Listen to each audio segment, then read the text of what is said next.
O presidente, eu vou demonstrar cuidadosamente, ele não atentou contra o Estado Democrático de Direito. O julgamento de Jair Bolsonaro no STF discute a tentativa de golpe de Estado. Aspas.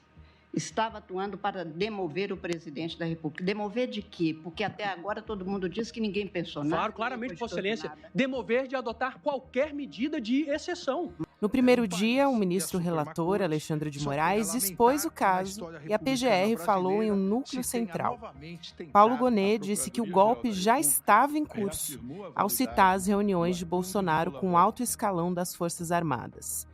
As defesas negaram o envolvimento e alegaram ausência de provas. Pediram também a anulação da delação do ex-ajudante de ordens Mauro Cid. Bolsonaro, segundo os advogados dele, teria sido dragado para o processo. Enquanto o julgamento acontece no Supremo, a oposição no Congresso movimenta peças para uma anistia, tentando livrar Bolsonaro e aliados. O governador Tarcísio de Freitas entrou na articulação diretamente em Brasília, buscando apoio político para 2026. Nos bastidores do Supremo, ministros falam que uma anistia ampla seria inconstitucional. O jogo é duplo. De um lado, a Justiça discute o golpe. Do outro, o Congresso testa até onde vai a sua própria força. Quinta-feira, 4 de setembro de 2025.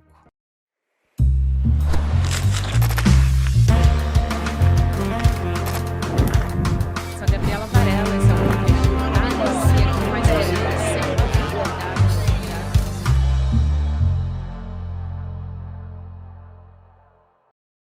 Olá, seja muito bem-vindo, seja muito bem-vinda. Eu sou a Gabriela Varela, esse é o Videocast em Detalhes que está começando ao vivo e aqui sempre com um convidado, uma convidada, a gente vai analisar uma temática, uma notícia importante do momento.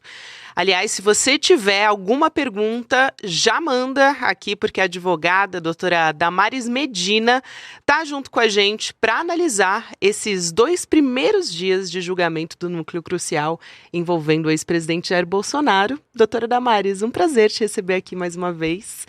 Seja muito bem-vinda. Olá, Gabi. Olá a todos que nos assistem e ouvem. Um prazer é todo meu de estar de volta aqui no Em Detalhes contigo. É sempre no dia seguinte, né, doutora Damares, que a gente tenta dar uma respirada para entender tudo o que aconteceu. Eu vou começar pela defesa do Jair Bolsonaro, que foi a mais aguardada desses 2 primeiros dias, né? Qual que é a estratégia? Na verdade, são várias, mas uma delas que eu aponto aqui é dizer que o Bolsonaro foi dragado para o 8 de janeiro, né? Essa estratégia de não querer relacionar as ações do 8 de janeiro diretamente com o Bolsonaro. Eles dizem que não existe uma única prova, a gente viu aí na abertura, isso é um contraponto, assim, é o oposto do que disse a PGR, que fortalece esse vínculo não só com o 8 de janeiro.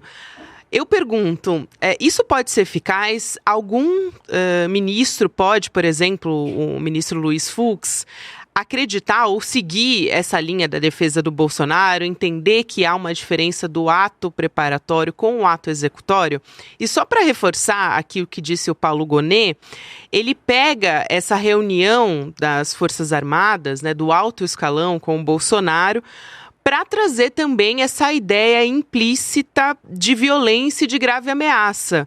Então, exigido, né, pelo crime de tentativa de golpe e abolição do Estado Democrático de Direito. É interessante, porque ele vincula a instituição também, não só a pessoa, vamos dizer, como a letra fria do jurídico traz, né? É interessante, Gabi, destacar que na sustentação oral do Procurador-Geral da República, ele adicionou uma camada inovadora que até então não estava nos autos, de uma autoconfissão. Ao fazer referência aos vídeos que o ex-presidente Jair Bolsonaro divulgava nas redes sociais, falando que não ia sair da presidência senão morto ou enterrado, a fazer menções também a lives nas quais o ex-presidente Jair Bolsonaro explicitamente questionava a lisura das urnas eletrônicas, o resultado das eleições. Ele adiciona ao procurador-geral uma camada de autoconfissão. Na perspectiva jurídica, essa tentativa de descolar os atentados do 8 de janeiro com os atos preparatórios, e aí já antecipando também uma dúvida recorrente, né, do arrependimento eficaz, da possibilidade de se punir a tentativa em golpe de Estado, quando ele é bem sucedido, quando ele é consumado, não há sequer punição. E o arrependimento eficaz, uma das analogias completamente inaplicáveis que foi usada, de uma desistência de um assassinato, ele não se aplica porque não houve arrependimento eficaz. Os atos preparatórios, de fato, contribuíram decisivamente para a invasão do Supremo Tribunal Federal no dia 8 de janeiro, e na sustentação oral do ministro Paulo Gonet, ele é didático ao descrever etapa por etapa da preparação desses atos atentatórios, do viés de violência que está, inclusive, nas falas e lives que o ex-presidente Jair Bolsonaro fez publicamente, e aí o caráter da autoconfissão. E numa perspectiva política, há um prejuízo claro para o ex-presidente Jair Bolsonaro de adotar essa defesa ao deixar órfãos brasileiros que foram para a Praça dos Três Poderes e que agiram na defesa de um nome, de um sobrenome e de um projeto, que, como nós vimos, foi gravado na reunião ministerial, era defendido pelo filho do ex-presidente, dizendo que bastava um cabo com uma espingarda, um tanque, né? Então, além de não ser eficaz tecnicamente, juridicamente falando, dada a robustez de todas as provas e de todos os elementos probatórios que foram juntados na ação penal, existe um desgaste político de um líder, de um presidente e de um representante de parcela representativa da população que diz que não tem nada a ver com aquilo, deixando órfãos quem está pagando pena hoje pela invasão do Supremo Tribunal Federal. Perfeito. Doutora Damaris Medina, a outra questão é a seguinte, que eu acho importante de colocar aqui. Os advogados, de uma maneira geral, aqui olhando não ponto a ponto, mas tentando conectar algumas coisas em comum entre eles, eles não usam o discurso de perseguição política, né? Então, é diferente, muito diferente do que argumenta o Eduardo Bolsonaro lá fora, nessa campanha de querer colocar uma peste de ditadura judicial e tudo mais, e é um discurso que algumas personagens, vamos dizer assim, da extrema-direita também tentam colocar. E o que se vê nesse julgamento é um ambiente muito saudável, até advogado de um dos réus se solidarizando com a situação dos ministros, enfim. É a prova de que não existe nenhuma ditadura judicial, né? Na fase anterior, só para a gente lembrar também, o Bolsonaro chegou a fazer piada convidando o ministro Alexandre de Moraes para ser vice dele e pedindo desculpas também para o Supremo Tribunal Federal. Então, pegando um exemplo anterior, do caso do presidente Lula, por exemplo, a gente tem sempre, nessa época, o presidente Lula batendo nessa tecla de perseguição política, denunciando uma injustiça. Então, acho que isso também é um capítulo muito importante da história que a gente observa se formar no STF nesse momento, não?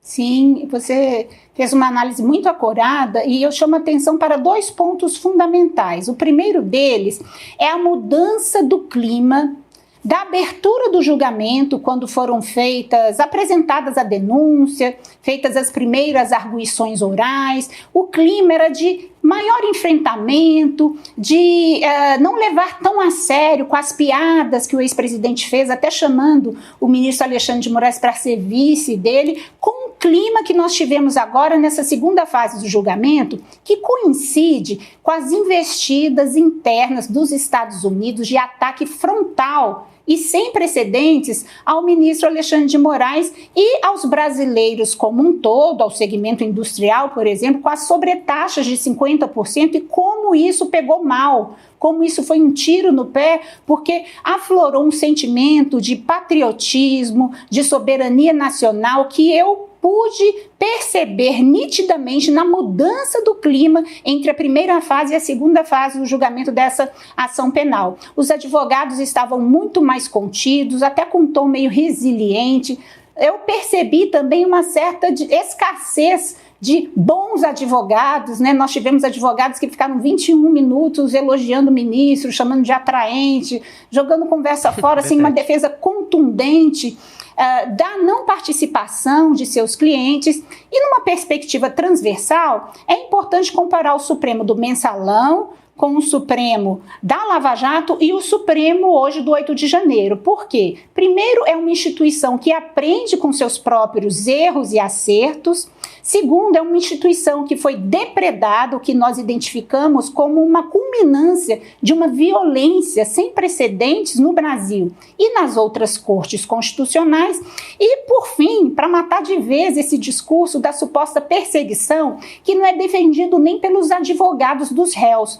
Então, nós podemos, de fato, ter alguns influenciadores, alguns políticos, alguma parcela da população que insiste nesse mito de uma forma míope, sem encarar os fatos. No caso do ex-presidente Lula, ele foi preso antes do trânsito em julgado. Depois se desvendou um consórcio entre o Ministério Público e o juiz de primeira instância. Um depois virou deputado, o outro virou senador, era ministro da Justiça do governo que ele ajudou a eleger. E olha o que se desvendou, né? Em nenhum momento o ex-presidente, então ex-presidente hoje presidente Lula, desacreditou as instituições e jogou de acordo com as regras do jogo. Ele teve até um habeas corpus negado no Supremo Tribunal Federal, que permitiu a sua prisão e foi a pá de cal da sua inelegibilidade antes do trânsito em julgado do seu processo.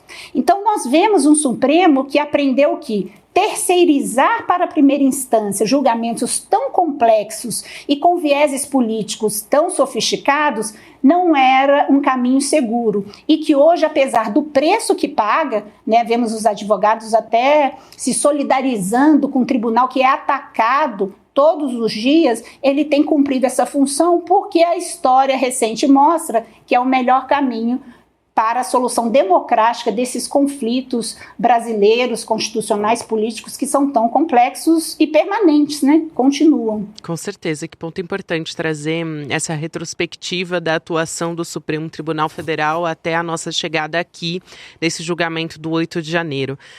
Tem um outro ponto que me chama a atenção, que a doutora Heloísa Machado, ela chamou numa entrevista de canibalismo entre as defesas, né? Uma espécie de fogo amigo, vamos dizer assim, o que é diferente da estratégia que a gente observava no início. Então agora parece que um está jogando no colo do outro e mais especificamente no colo do Jair Bolsonaro essa história. Existia no começo uma espécie de aliança do grupo militar que agora parece que não se reflete mais. Se a gente pegar a defesa do Paulo Sérgio Nogueira, o advogado, né, Andreu Fernandes, eu acho que é interessante porque ele tenta convencer que o cliente dele tentou demover o Bolsonaro do golpe. E a ministra Carmen Lúcia, ela é muito astuta, né, em conseguir fazer com que ele colocasse a cabeça, entregasse de vez a cabeça de Bolsonaro no julgamento ali com a interpelação que ela faz, porque ela pergunta, demover de quê? Porque ele está falando, não, meu cliente estava tentando demover, e ela pergunta, demover de quê? E ele é muito taxativo, ele fala de qualquer medida de exceção. Então, nesse momento, parece que realmente ele entrega Jair Bolsonaro. Eu queria um pouco da sua avaliação nesse sentido, assim, o que você observa, doutora Damares, de mais assim, que te chama a atenção entre as alternativas ali que as defesas estão encontrando de tentar diminuir, atenuar para cada um dos réus? Eu avalio com bastante assertividade a percepção da professora Heloísa Machado de Almeida, que sempre é muito percussiente e certeira nas análises que faz sobre o Supremo Tribunal Federal, e concordando com essa linha, eu vejo uma tentativa de salve-se quem puder. Do mesmo jeito que o Bolsonaro quer deixar órfãos os seus seguidores que invadiram o Supremo no dia 8 de janeiro, se descolando daqueles atos de vandalismo, os partícipes desse núcleo crucial querem se descolar de quem seria o mentor. Mas quando eu falo em mentoria, e eu acho muito interessante destacar isso, esse protagonismo, ele decorre do maior ganho usufruível no caso de uma ruptura democrática. E é importante nós destacarmos esse trecho da defesa que a ministra Carmen Lúcia, muito sabidamente, elevou, né? É uma confissão de culpa pelo advogado que deveria defender de qualquer prática de atos. Então, além de um canibalismo, nós vemos uma disputa interna e advogados que fogem do enfrentamento efetivo das acusações e crimes que são imputados. Nós não vemos em nenhum momento negando a prática de atos, mas sim tentando amenizar, tentando descolar de quem seria efetivamente o cabeça de todo esse núcleo crucial, ao passo que nós sabemos que o presidente, na verdade, é o que menos atua efetivamente na consecução das ações. Ele é, de fato, e por isso ele é o cabeça desse núcleo crucial, o melhor e o maior beneficiado. Mas nós sabemos que todos os atos preparatórios, é importante trazer de novo essa noção de tentativa, né? Não existe golpe sem preparação. Hoje em dia os golpes eles são institucionais, não existe mais golpe com tanque de guerra no ar, na rua, com rupturas explícitas. A erosão é feita de forma paulatina. Eu chamo a atenção até para uma certa... eu vi um aspecto pueril nas defesas, né? Um dos advogados fala assim, mas o meu cliente é um jovem de 46 anos, enquanto temos o Felca falando de adultização de crianças, nós assistimos até infantilização de homens adultos, né? O jovem é meu filho de 23 anos, é um homem de 46 anos, como se fosse um jovem, sem intenções, como se estivessem todos lá brincando de arquitetar um golpe ao Estado Democrático Brasileiro. Então, as defesas deixam a desejar. Eu vejo uma escassez de bons advogados assumindo uma causa, o que já é um indicativo, de fato, de que as evidências eram tantas que muito poucas pessoas e advogados de renome quiseram empenhar de fato a sua reputação, a sua imagem na defesa desse crime que foi tão hediondo e tão brutal como o ministro Paulo Gonet destacou. Esse ponto que você traz, doutora Damares, é fundamental, né? Porque fica muito claro, nenhum dos advogados nega a existência dos atos golpistas, né? Os fatos foram documentados, isso já está muito claro, não faz sentido negar a existência desses fatos. Então, a estratégia é tentar aliviar a postura nessa reunião, que é a mais emblemática desse alto escalão das Forças Armadas com o ex-presidente. Eles tentam mostrar, não, meu cliente, ele não teve uma adesão. Então, eles tentam diminuir, né, a participação dessas pessoas nessa reunião. É dessa maneira que eles tentam amenizar, vamos dizer assim. Algum ponto te chama a atenção, olhando por um caminho que talvez possa tentar atenuar a pena, em caso específico, por exemplo, do Braga Neto, tem a questão da caixa de vinhos que é colocada ali pela defesa dele, né? Um ponto em comum de todas as defesas foi essa questão da avaliação dos documentos, né? Eu quero te ouvir sobre isso, sobre os prazos que foram seguidos pela ação, nessa ação penal.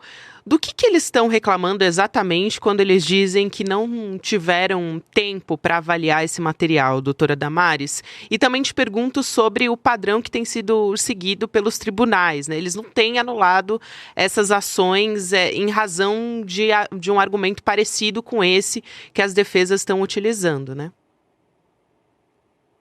É importante que isso fique claro, Gabi, até porque nós temos discursos paralelos. Por exemplo, no Senado ontem, a senadora Damares, ela fez uma fala inflamada, que parecia até um dos advogados dos réus lá do 8 de janeiro, ela devia estar lá na tribuna da primeira turma defendendo os réus, dizendo que, por conta de um testemunho, de uma prova colhida, que segundo ela teria sido ilegalmente colhida, todo o processo seria anulado. E é importante nós trazermos isso aqui para informar quem nos assiste, porque esse tipo de narrativa é utilizada pela extrema-direita para insuflar e, numa forma de fake news, alimentar esse discurso de perseguição.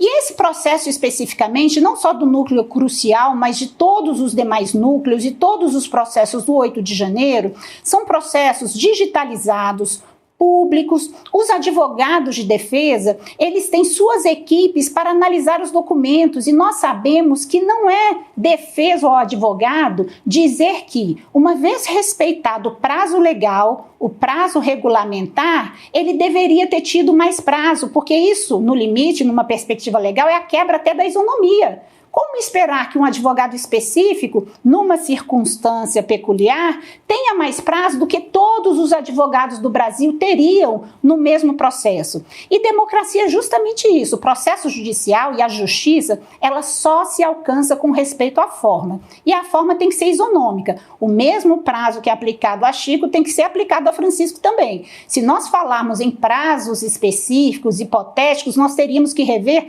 todas as condenações de todos os réus que estão submetidos às leis penais no Brasil. Então, numa perspectiva objetiva, todos os prazos regulamentares, regimentais, legais foram cumpridos. Todo o processo é digitalizado. Essa é uma técnica e uma tática legítima da defesa, mas que não se sustenta porque não é o juiz, não é o ministro que fixa prazo.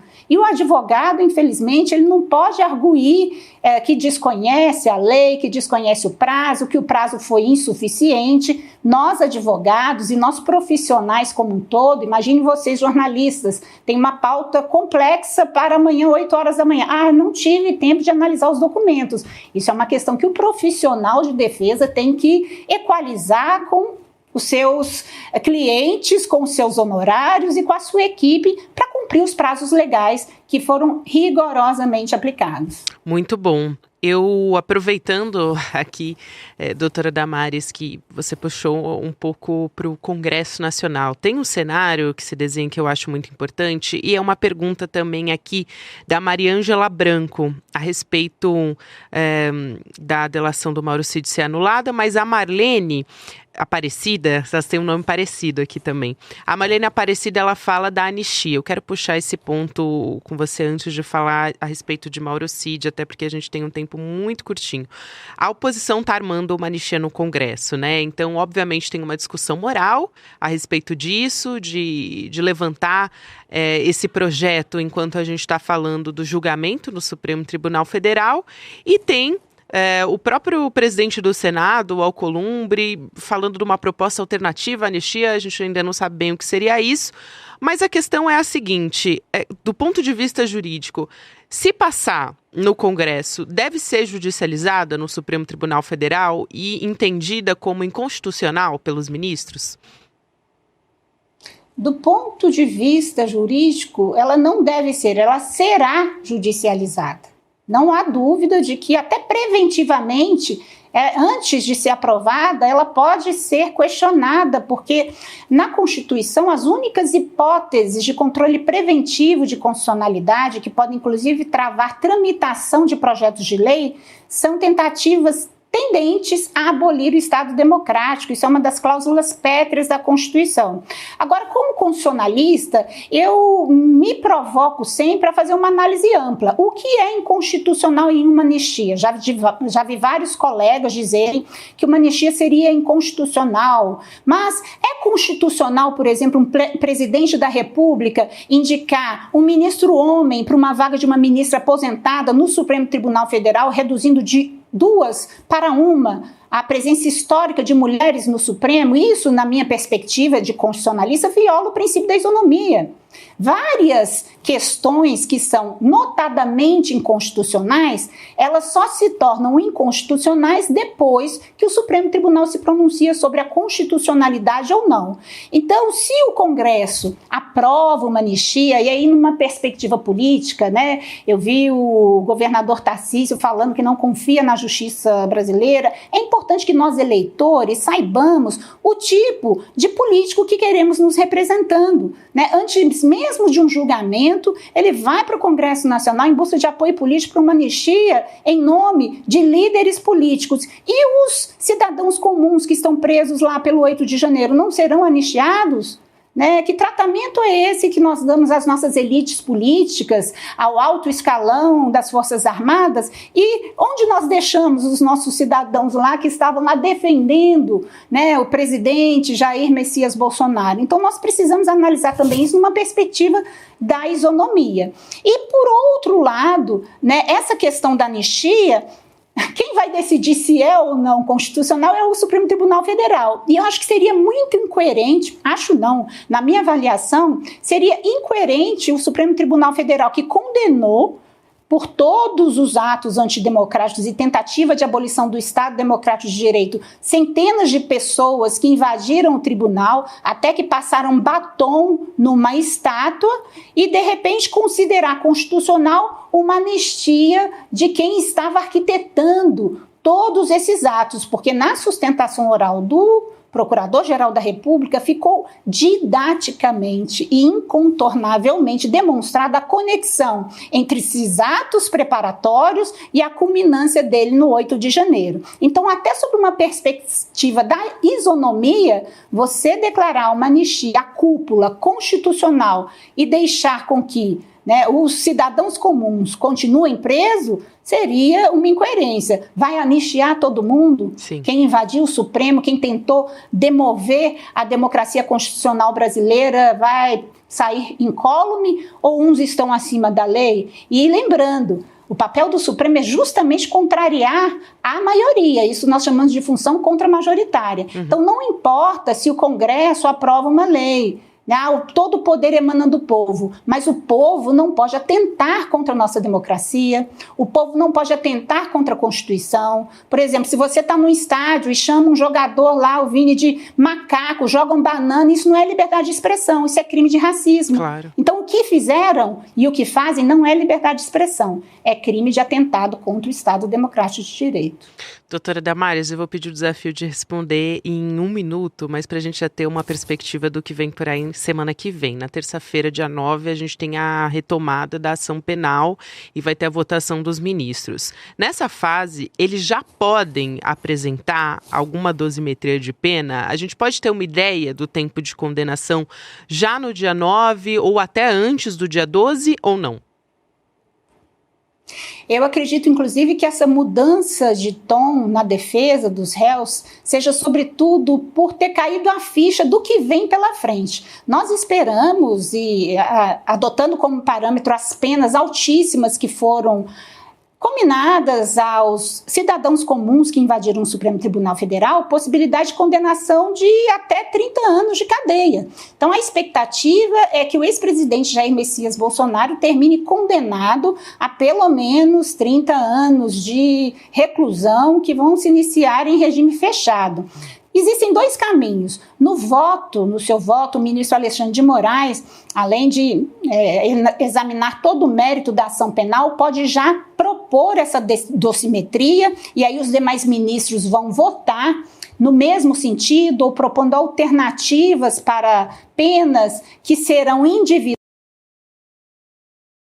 O Brasil também, o princípio da individualização da pena. Não é uma pena só para todo mundo. Cada participação, cada proveito que teria com um golpe bem sucedido vai influenciar na dosimetria da pena. E o outro caminho é que o ministro Alexandre de Moraes apresente o voto, os demais ministros apresentem o teor dos seus votos, concordando ou trazendo divergências, e numa segunda fase a turma passe para a dosimetria das penas. Perfeito, doutora Damares, muito obrigada, é sempre um prazer te receber aqui e foi muito, muito esclarecedor. O nosso chat aqui elogiando muito justamente por conta disso.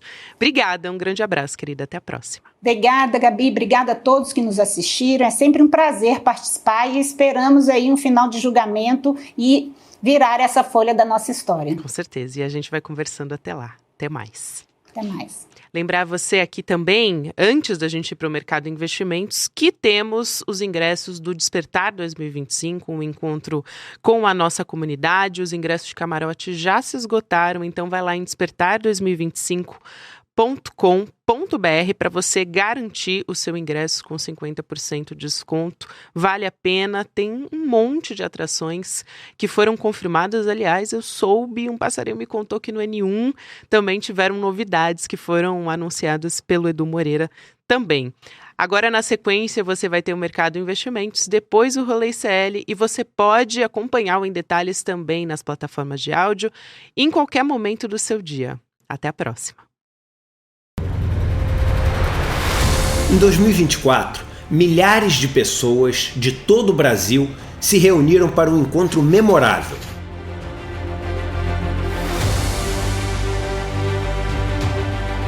No palco, histórias incríveis. A gente está na vida para evoluir, para aprender. Na plateia, novas amizades e sonhos compartilhados. É o melhor presente de aniversário desse cara. A esperança e a alegria tomaram conta.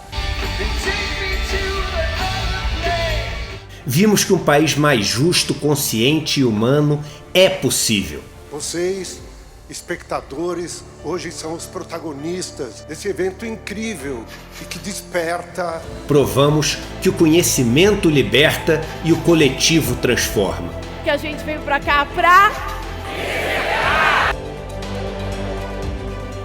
Nós não precisamos ser médio, nós podemos ser grande, mas nós precisamos sonhar junto para ser grande. Mas esse foi só o nosso primeiro passo.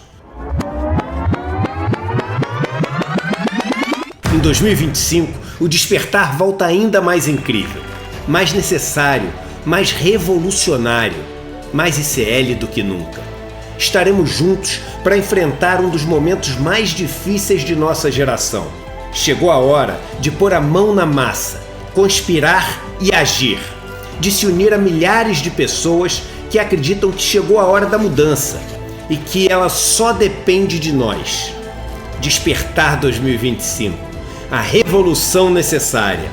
Vive esse encontro histórico com toda a comunidade ICL.